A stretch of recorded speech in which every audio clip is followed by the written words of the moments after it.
Welcome back, folks. Today is January 10th. It's 9 a.m. right now. Let's take a look at the futures. So the S&P is what I have up here is red. I've been saying the last couple days that there should be a pullback coming. It looks like we're finally going to get that, I hope, because we need it. But the S&P is coming up to the 50-day moving average. This is the futures, though. 50-day moving average.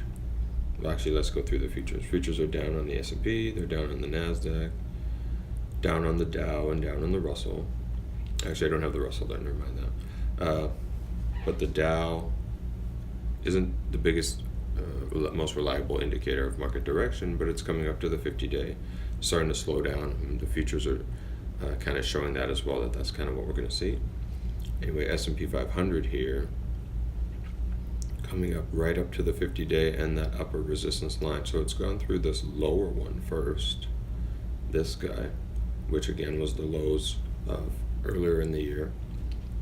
And it's coming up to the 50-day line and this other resistance that it broke down through just in November timeframe. But yes, we should pull back. That's what I'm trying to get at. We should be about to pull back and then hopefully consolidate, not just pull back and reverse. We should start a consolidation period. NASDAQ's the same, coming right up to the 50-day. It's over it, might fall below it. That's okay, as long as we do consolidate. And let me just take a look at the Russell for you here. Or not the Russell, the McClellan Oscillator. We're at 100, so this should be overbought at plus 40, and we're sitting at 100, so there's no way the market can stay there. It's going to have to pull back. Over here, here's my watch list. Again, Netflix. It still kind of went up yesterday. It was down like 30 cents or something by the end of the day, but still trying to go higher. With this, I will be holding it even if it pulls back, as long as it doesn't, completely tank and drop. I'll just be holding it. My stop is still way down here because I want it to consolidate, so I want to give it all kinds of room. Palo Alto Networks yesterday, excuse me, tried to come out of the ascending triangle. It closed just a hair above. You can see right in here, just a hair above.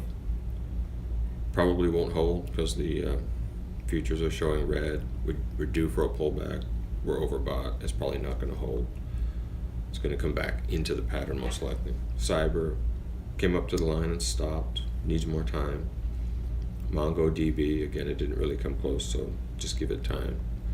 Found this guy yesterday, ABioMed, where I found this resistance line here.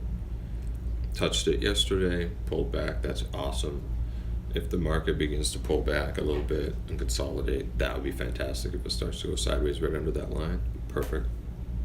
Keep an eye on that one, ABioMed. The breakout I have on that is right around 345. Whoops, right there, 345. And then Tandem is starting to come out.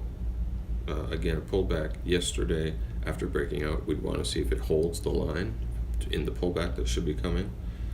It could come back below. If it came back below, probably might not actually move, or just might need more time back inside the pattern. We'll see what it does. Square has worked quite well.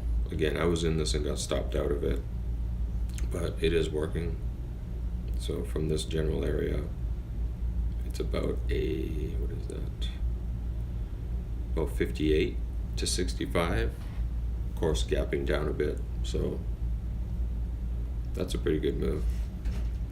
And then again, because that's already broke out, we should see some consolidation if the market pulls back. I don't think we're about to see a big sell-off.